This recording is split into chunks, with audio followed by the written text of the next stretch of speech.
ఎగతాళి ఎదురే పడినా అవమానం నిన్ను ఆపినా ఆగిపోక అడుగేస్తే కదా శిఖరంలా నిలిచేది నీవు. అడ్డంకులు ఎన్ని వచ్చినా అలసత్వం నిన్ను చేరినా తలబడుతూ నిలబడిదే కదా సమరంలో గెలిచేది నీవు. ప్రయత్నమే నీ తోడుంటే ఎదురే ముందిరా, ప్రపంచమే నీ మాటంటే వినదా ముందరా.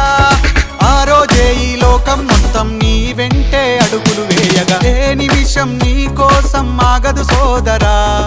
సందేశం ఇస్తుంది సమయం నీకేరా, ఎగిరే పక్షి నీ కోసం నేలకు రాదురా. సంకల్పం ఉంటే